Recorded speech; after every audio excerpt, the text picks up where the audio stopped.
Assalamualaikum warahmatullahi wabarakatuh. Di sini kami akan mempresentasikan tentang pemeliharaan dan perbaikan berkesan jalan lentur dari kelompok 6 dengan saya Brahmo Bintang Usmaji. Saya Ganya Ganina. Saya Muhammad Richard. Saya Muhammad Zainul Raza. Saya Yoga Pratama.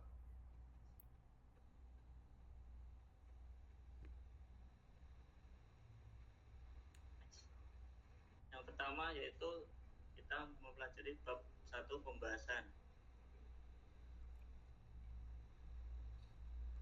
Latar belakang masalah. Jalan merupakan unsur penting dalam mendukung bidang ekonomi, sosial, dan budaya serta lingkungan. Saat ini kondisi jalan sedang menjadi sorotan masyarakat, khususnya dalam situasi pra dan pasca musim hujan. Untuk terwujudnya peranan jalan sebagaimana mestinya, pemerintah memiliki hak dan kewajiban dalam penyelenggaraan jalan. Salah satu bentuk penyelenggaraan jalan yang dilakukan adalah pemeliharaan jalan. Perkerasan jalan sebagai salah satu struktur utama pada suatu kondisi jalan, di mana sistem manajemen perkerasan dituntut untuk menentukan kondisi struktur perkerasan jalan tersebut. Perkerasan lentur adalah konstruksi perkerasan yang terdiri dari lapisan-lapisan perkerasan yang dihampar di atas tanah dasar yang dipadatkan. Next. Rumusan masalah. Di sini rumusan masalah ada 3. Yang pertama, apa saja faktor penyebab kerusakan pada perkerasan jalan lentur? Yang kedua, apa metode pemeliharaan yang paling efektif dan ekonomis untuk perkerasan jalan lentur? Yang ketiga, apa dampak dari kerusakan infrastruktur jalan terhadap para pengguna jalan?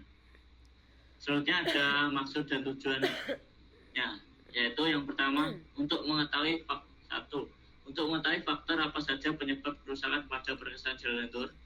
Yang kedua, untuk mengetahui metode pemeliharaan yang paling efektif dan ekonomis untuk perkerasan jalan lentur. Yang ketiga, untuk mengetahui dampak dari kerusakan infrastruktur jalan terhadap para pengguna jalan. Next. Manfaat penelitian. Penelitian ini berperan penting dalam mengidentifikasi dan memahami berbagai penyebab kerusakan pada perkerasan jalan lentur, baik yang disebutkan oleh faktor teknis seperti beban lalu lintas berlebih, kualitas material yang kurang baik, maupun faktor lingkungan seperti perubahan cuaca ekstrim dan drainase yang tidak optimal. Selain itu, penelitian ini juga memberikan wawasan mendalam mengenai metode pemeliharaan yang paling efektif, efisien, dan ekonomis untuk perkerasan jalan lentur, mulai dari pemeliharaan rutin, preventif, hingga rehabilitasi besar. Dengan demikian, penelitian ini tidak hanya untuk membantu memastikan keberlanjutan fungsi jalan, tetapi juga memberikan gambaran tentang dampak kerusakan infrastruktur jalan terhadap para pengguna, seperti peningkatan risiko kecelakaan, waktu perjalanan yang lebih lama, hingga kenaikan biaya operasional kendaraan. Penelitian ini pada akhirnya berkontribusi pada peningkatan keselamatan, kenyamanan, dan efisiensi transportasi bagi masyarakat. Selanjutnya akan dilanjutkan oleh Ganya. Bab 2, tinjauan pustaka. Next.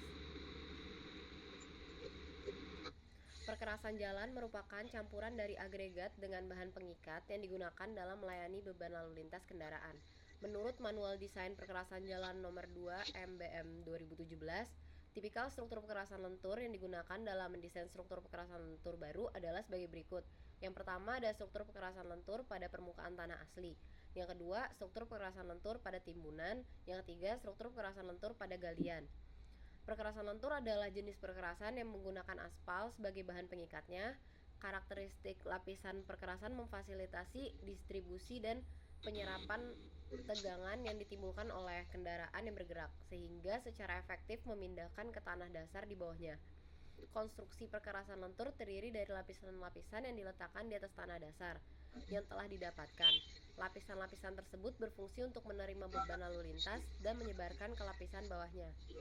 Perkerasan lentur memiliki beberapa karakteristik, diantaranya yang pertama bersifat elastis ketika menerima beban, yang kedua biasanya digunakan untuk jalanan yang melayani beban lalu lintas ringan, yang ketiga selama usia rencana perkerasan lentur perlu dipelihara secara berkala. Next.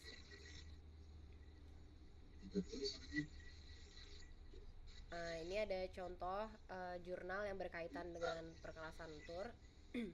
Yang pertama itu judulnya Evaluasi Kerusakan Jalan pada Perkerasan Lentur, Studi Kasus Jalan Tawangmangu Kemorosewu. Itu masalah penelitiannya itu kondisi jalan mengalami penurunan dan kerusakan seiring dengan meningkatnya jumlah kendaraan, terutama pada hari libur. Kerusakan yang terjadi di sepanjang ruas jalan meliputi retak halus, retak buaya, retak melintang, tambalan, dan lubang. Jalan yang berkelok dan naik turun mempengaruhi pengereman dan laju kecepatan kendaraan yang dapat menyebabkan kemacetan dan antrian kendaraan. Genangan air pada permukaan jalan yang tidak dapat mengalir akibat drainase yang kurang baik dapat menjadi penyebab kerusakan ini. Ini menunjukkan perlunya perbaikan dalam sistem drainase untuk mencegah kerusakan lebih lanjut. Tujuannya untuk mengetahui jenis-jenis kerusakan jalan, faktor penyebabnya, serta solusi untuk mengatasi kerusakan yang terjadi. Metode penelitiannya itu kuantitatif, yaitu suatu proses menemukan pengetahuan yang menggunakan data berupa angka sebagai alat menganalisis keterangan mengenai apa yang ingin diketahui. Hasil penelitiannya itu berdasarkan hasil analisisnya didapatkan yang pertama, jenis kerusakan yang ada itu ada retak halus, retak buaya, retak melintang, tambalan, dan lubang. Dan yang kedua, kondisi jalannya ini ada nilai rata-rata PCI-nya itu 78,75. Dengan kondisi jalan sangat baik. Dengan kondisi ini, jalan masih sangat layak dan mampu untuk melayani kendaraan yang melewati di atasnya. Kelebihan jurnalnya itu, yang pertama, jurnalnya membahas masalah yang sangat penting terkait dengan infrastruktur. Yang kedua, jurnal menggunakan pendekatan kuantitatif. Yang ketiga, jurnal menjelaskan berbagai jenis kerusakan yang ditemukan. Yang keempat, penggunaan PCI itu sebagai alat untuk menilai kondisi jalan, memberikan gambaran yang jelas dan terstruktur dan terukur. Kekurangannya itu penelitiannya cuma satu ruas jalan sehingga tidak dapat digeneralisasi untuk jalan ruas lainnya. Yang kedua, meskipun penyebutan metode kuantitatif, jurnal ini tidak memberikan detail yang cukup. Yang ketiga, jurnal tidak membahas faktor-faktor eksternal yang dapat mempengaruhi kerusakan jalan. Yang keempat, jurnal mungkin tidak membahas implikasi dari penemuan secara mendalam sehingga pembaca mungkin tidak mendapatkan pemahaman yang komprehensif tentang pentingnya hasil penelitian. Next. Yang kedua, jurnalnya judulnya Analisis Kerusakan Perkerasan Lentur Ruas Jalan Ploso sampai Batas Kota Jombang menggunakan metode provisial. Masalah dalam penelitian ini itu mengacu pada pengamatan perkerasan jalan lentur pada ruas jalan Ploso batas kota Jombang kilometer 75790 sampai 82360. Tujuan penelitiannya itu untuk mengetahui identifikasi jenis kerusakan, untuk mengetahui tingkat kerusakan jalan, dan untuk menentukan penanganan kerusakan secara tepat yang dilakukan oleh pihak UPT pengelola jalan dan jembatan Mojokerto. Metode penelitiannya itu kualitatif. Hasil penelitiannya ini menurut pengamatan di lapangan bahwa hasil kerusakan pada ruas jalan tersebut didapatkan hasil jalan mantap 4,5 km yaitu 69,5% dan jalan tidak mantap 2 km sebesar 30,5%. Kelebihan jurnalnya yang pertama membahas tentang isu yang penting terkait infrastruktur jalan. Yang kedua, jurnal ini menyajikan data konkret. Yang ketiga, penggunaan metode ini menunjukkan pendekatan yang sistematis dalam analisis kerusakan jalan. Yang keempat, rekomendasi penanganannya itu, jurnal memberikan rekomendasi tentang penanganan kerusakan seperti penambalan, dan leveling. Kekurangan jurnalnya yang pertama, jurnalnya hanya fokus pada satu ruas jalan sehingga hasilnya mungkin tidak dapat digeneralisir juga ke kerusakan yang lainnya. Yang kedua, meskipun menyebutkan metode yang digunakan, jurnal ini tidak memberikan detail yang cukup. Yang ketiga, jurnal tidak menjelaskan secara mendalam mengenai implikasi dari temuan dan rekomendasi yang dapat membantu pembaca memahami pentingnya hasil penelitian. Yang keempat, jurnal tidak membahas faktor-faktor eksternal yang mungkin mempengaruhi kerusakan jalan seperti cuaca atau volume lalu lintas yang dapat memberikan konteks lebih dalam pada analisis. Next, selanjutnya bakal dibaca sama Jurnal ketiga bersumber dari Global Scientific Journals dengan judul jurnal Investigation of Causes of Flexible Pavement Failure Along Three Selected Roads in Niger Delta Region of Nigeria. Permasalahan pada penelitian ini yaitu kondisi jalan pada wilayah Delta Nigeria sangat memprihatinkan karena memperlambat laju pembangunan infrastruktur di wilayah Nigeria tersebut. Tujuan dari penelitian ini yaitu untuk menyelidiki kerusakan pada perkerasan lentur pada 3 jalan utama di wilayah Delta Niger di negara Nigeria, yaitu Jalan Obigen sampai Nembe, Jalan East sampai West, dan Jalan Port Harcourt sampai Alba. Metode penelitian meneliti wilayah area dengan mengumpulkan data seperti luas jalan wilayah Delta Niger, peta wilayah Delta Niger, koordinat geografis dari wilayah Delta Niger, pertumbuhan penduduk wilayah Delta Niger, dan populasi di daerah tersebut. Ukuran sampelnya yaitu bersifat kualitatif sehingga perlu data dan ukuran sampel untuk memperoleh hasil yang lebih akurat. Lingkar dapat yaitu data yang dapat digunakan untuk penelitian ini adalah tanggapan responden mengenai penyebab kerusakan perkerasan pada 3 jalan di wilayah Delta Niger seperti yang tadi disebutkan. Hasil penelitiannya yaitu dari survei statistik dapat disimpulkan kerusakan pada perkerasan lentur di 3 jalan utama yang tadi disebutkan, yaitu diakibatkan oleh kualitas bahan konstruksi yang kurang baik atau buruk. Yang kedua, kerusakan paling signifikan dan dominan pada ketiga perkerasan jalan utama tadi, yaitu retak buaya. Terdapat retak buaya ditemukan di jalan East West dibandingkan dengan 2 jalan lainnya. Yang ketiga, rata-rata lalu lintas hariannya pada jalan-jalan yang diteliti melebihi ambang batas yang ditetapkan dalam spesifikasi jalan tersebut. Kelebihan dari jurnal ini yaitu penelitian mengutamakan data kualitatif untuk meneliti wilayah area seperti data luas wilayah, peta wilayah, koordinat geografisnya, pertumbuhan penduduk, dan populasi di wilayah tersebut. Yang kedua, pada penelitian ini juga menggunakan metode skala Likert yang nantinya digunakan untuk mengurutkan penyebab kerusakan di wilayah jalan yang diteliti 3 jalan utama tadi. Yang ketiga, jurnal ini membahas isu penting terkait infrastruktur jalan yang mana terkadang kerusakan pada jalan dianggap hal sepele bagi sebagian orang. Kekurangan dari jurnal ini yaitu penelitiannya hanya mengandalkan data dari suatu wilayah dan waktu tertentu. Jadi tidak dapat digeneralisir pada kondisi di negara lain atau jalan-jalan lain.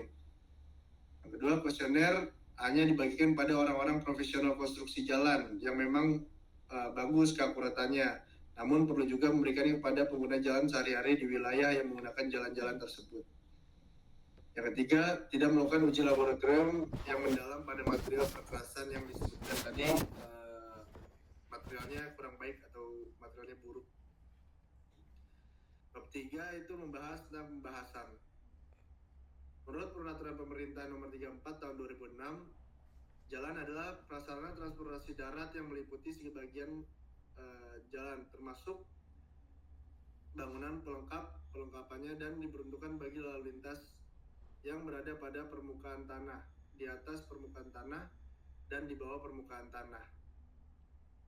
Lapisan pada perkerasan jalan lentur yaitu terdiri dari lapisan yang berada atas permukaan, yang kedua lapisan pondasi atas, yang ketiga lapisan pondasi bawah, yang terakhir yaitu paling bawah lapisan tanah dasar atau subgrade. Berikutnya dilanjutkan oleh Razak. Selanjutnya ada faktor kerusakan. Jalan yang baik memfasilitasi hubungan antar daerah yang berbeda. Jalan rusak di sisi lain tentu akan menghambat kegiatan. Penurunan kondisi dan kerusakan jalan terjadi sering dengan umur lain, serta meningkatnya jumlah kendaraan yang lewat pada jalan tersebut, terutama pada saat hari libur.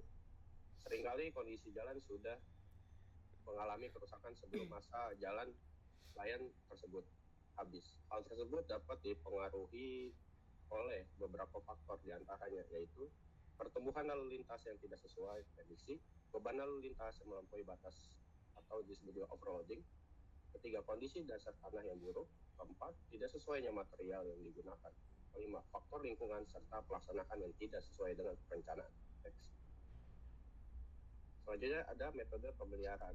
Pemeliharaan perkerasan jalan tentu memerlukan pendekatan yang efektif dan ekonomis untuk memastikan umur layanan jalan tetap optimal dengan biaya yang efisien. Berikut adalah metode pemeliharaan yang dapat diperhitungkan. Pemeliharaan rutin, pemeliharaan yang marka jalan dan rambu-rambu lalu lintas. Pemeliharaan berkala, perbaikan retakan yang dimulai berkembang agar tidak meluas kerusakannya. Perencanaan overlay, meningkatkan daya dukung jalan. Pemeliharaan preventif, pengisian retakan crack sealing untuk mencegah infiltrasi air. Rehabilitasi atau disebut juga daur ulang material jalan menggunakan teknologi port in place atau port in place. Next. Dampak kerusakan infrastruktur. Kerusakan infrastruktur jalan banyak dijumpai di sekitar kita, seperti jalan pemukiman dan jalur desa serta jalan umum. Akibat dia lalunya beban ganda ringan maupun berat, dan seringkali yang terparah adalah di musim hujan seperti sekarang ini. Dalam berbagai tingkat kerusakan jalan terkadang menyebabkan genangan atau tumpukan air, longsor jalan, dan lainnya. Setel 2000 menit. Adapun dampak dari kerusakan infrastruktur jalannya itu meliputi adanya kecelakaan kendaraan, adanya ketidaknyamanan pengendara, terganggunya pada perekonomian masyarakat, dampak terhadap sosial budaya, dan berpengaruhnya terhadap biaya perawatan kendaraan. Next.